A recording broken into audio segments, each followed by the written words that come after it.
全部の試合がなんか面白いイベントだなっていうロッキーモード入ってるんじゃないですかね。やっぱ独特なんだなって思いました、あの人は。出入りの中で相手の癖をもう一回探っていくっていうので、サイドのステップから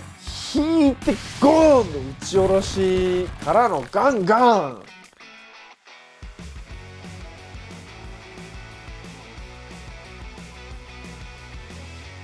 Welcome to リーヤチャンネル。先日行われたスーパーライジン3の振り返り動画になります。マニー・パッキャオ選手と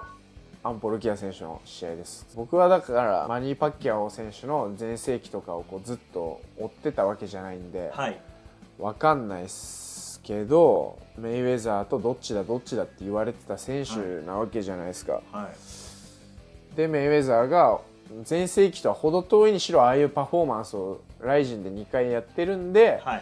まあそれはパッキャオもそりゃそうでしょっていう、なおさら WBC の世界タイトルに向けて動いてる中で仕上げてきてるパッキャオだったら、あの時のメイウェザー以上の門が出てくるんじゃないの、だったらアンポ選手きつくないって話だったと思うんですけど、でもアッポ選手はやっぱ直前でスタリオ選手とやってるし、ショーン・ストリックランドとガチスパー向き合ってるし、めちゃくちゃ怖いものと自分を超えて向き合ってるんで、なおかつ自分のことを信じれる人なんで、迷いが出ないっていうので、僕は1ラウンドはスピードでこうなんとかできるけど、2、3でもうパッキャオが慣れてすぐタンタンタンタンってやっちゃうのかなぐらいには思ってた、正直。でアンポ選手がディフェンスに徹するんだったら立ってられるとは思ってましたけど、返してパッキャを倒そうとするもんなら僕は絶対合わせられるだろうって思っちゃってましたけど、予想を超えてきたっすね。だからあの試合は全ての人の予想を超えた試合をしたってことですよね。アンポ選手をうわーすごいって取るのか、パッキャをって取るのかっていうのが起こってるんだと思いますけど、僕はアンポ選手すごいなっていう。どっち側なんですね。ただパッキャオもすごかったっすよ。今年でここでこの避け方でここで見てる、うわ怖っみたいなのはいっぱいありました。若さとスピード持ってるわけじゃないですか、アンポ選手ってめちゃくちゃ速いじゃないですか。構えがちゃんと後ろ重心でっていう、この前のめりじゃなくてボクシングの距離外してリーチ差をうまく生かした構えで、そっからいいのをバンバンバンって打ってたから、このボクシングをあんな短期間で作ったのがめっちゃすごいなって思いました。後ろに重心を置くことによってパッキャオのパンチが届かないってことですか？単純にそうですよね。もともとの体格差リーチ差もあるんで、今までよりも2個3個踏み込まないとパッキャオはいけなくなるじゃないですか。その2個3個踏み込む間やっぱアンポ選手は反応がいいから、コントロールはちょっとその時間はできるんじゃないかってなんとか言いなしたり、そういう風な戦い方できるんだっていう、そういう発想もあんま僕はボクシング知らないからなかったし、あのトレーナーさんも多分相当すごい方だと思いますよね。もう作戦なんですね、要するにそれって作戦ですよね。後ろに重心を置いてリーチがアンポさんの方が長いから届くでしょって話ですよね。ただ3ラウンド目は結構後ろじゃなかったですよ。もうちょい前で倒しに行ってたんで、ここはもらうんじゃねえのって思ったんですけど、やっぱいなし切ったし、パッキャオがぼーっとしたんじゃないかなってぐらい動き止めてたんで、いやすごいですね。男上げてんなこの人みたいな。最近すごい上げてますね。上げてますよね。ロッキーモード入ってるんじゃないですかね。ロッキーモード入ってますね。このままどういう路線でどういうファイターと戦っていくのか楽しみですね。ショーン・ストリックランドとアンポ選手がスパーリングしたのって見ました？見ました。レベルが違うような感じに私からしたら見えちゃったんですね。ショーン・ストリックランドやっぱ強いなっていう、あれは MMA ではなくボクシングルールでしたっけ？ボクシングルールでした。そうか、だからか。ショーン・ストリック選手だって別にボクサーではなく MMA の選手そうですね。一方アンポ選手はキックボクシングの選手じゃないですか。あんなに差って出るもんなんですか？階級自体はちょっと上なのかな？まあ階級は全然上ですね。83.9、8？ミドルなんで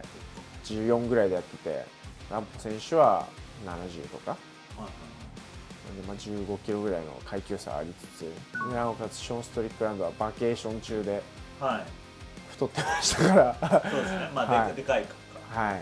より専門職の方なのに、はい、って私は思っちゃう。今の北米のトップ MMA ファイターは、はい、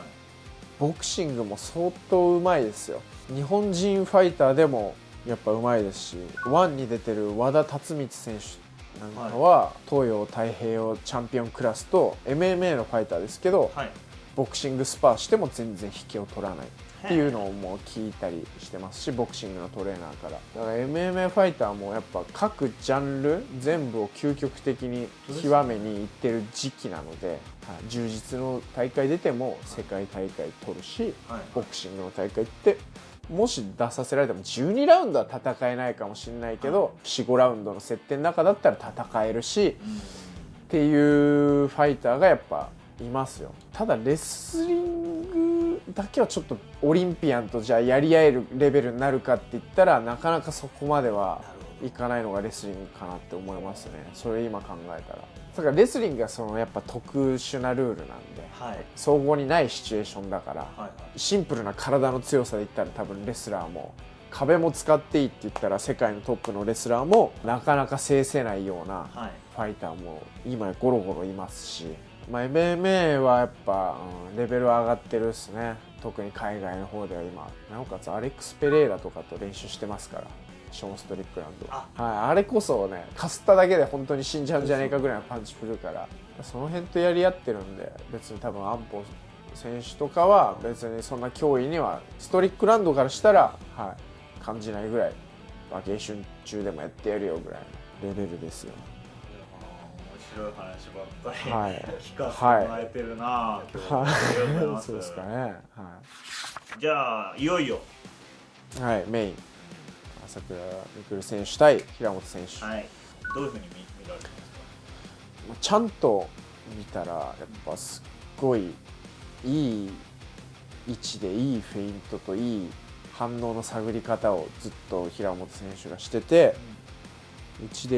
で圧かけたらこの反応で、こっちに動いたらこの反応みたいなのをずっと見つつローを当ててって焦らせていくみたいな中で、朝倉未来選手もやっぱ独特のリズムで独特の長さと、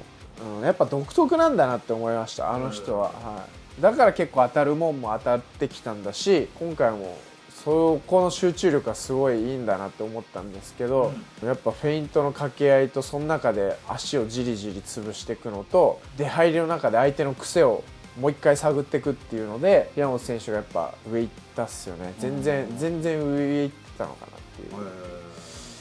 じですね。2回ぐらいこうフィニッシュブローの前にこう入ってるじゃないですか、はい、2回入って2回とも多分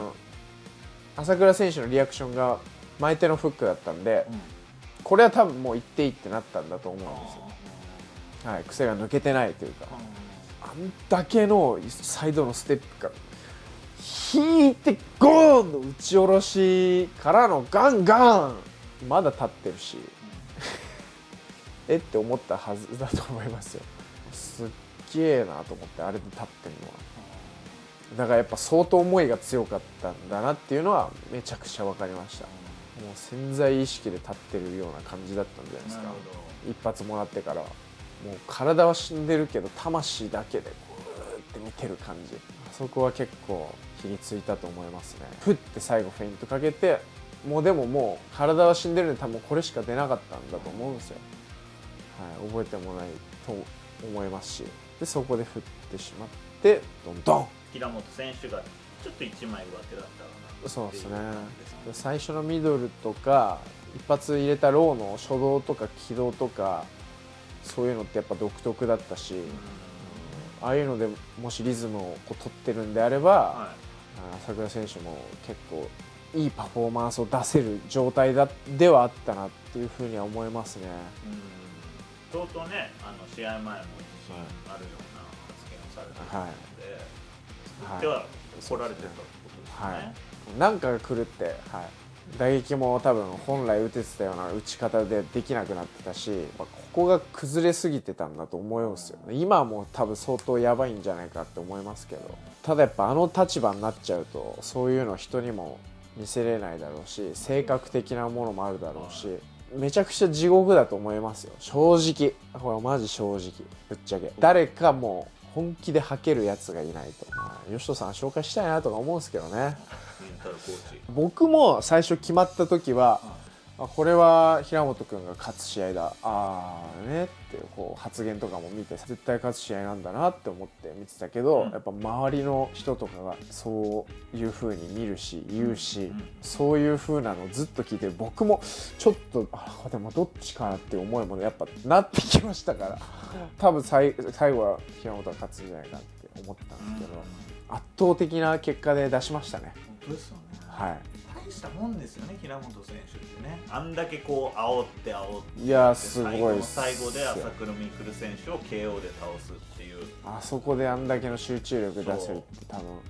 化けたと思います。すごい盛り上がりでした。はい。素晴らしかった。語ったな。平本選手、誰と見たいか。ダウトベックと絶対見たいですよね。やらせるかわかんないですけど。めっちゃいいとこ行ったっすね。めっちゃしかも打撃で勝ってほしくないですよね。わかります。どう言ってほしいんですか。寝技で。そう寝技もやりつつ打撃もあやりつつ。はい総合的に切ったりして。打撃でもなんか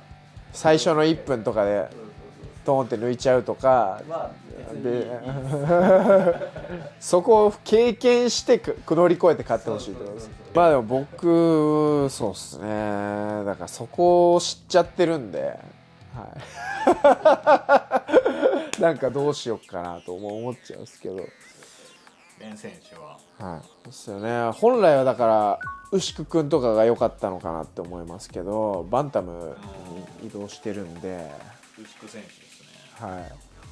でも結構あれですか、いい感じの。いやでもバンタムなんでもうあれですけどね、海外勢になっちゃいますよ今こう来てるのは。中原選手も合機会だし、ここでねもう一回萩原君と高木亮勝った方、萩原君が勝ったら萩原君と年末やるのももう一回ね、そこで経験を1個超えて海外勢挑戦っていうのは面白いかなと思いますね。花のある2人なんで、もうちょいこうでここでもう一回見たいっていうのもありますけどね、っていう感じですかね。はい、以上が、スーパーライジン3の振り返り動画になりました。熱い試合が多くてすごい面白いイベントになりました。この熱をしっかり未来に持ち越していいものをつないでいきたいと思います。ご視聴ありがとうございました。最後まで見てくださってありがとうございました。チャンネル登録といいねボタンよろしくお願いします。なんか俺それ大丈夫ですか。じゃあ俺は別にいいんだよ。俺はいいんだよ。いやダメだなこれ。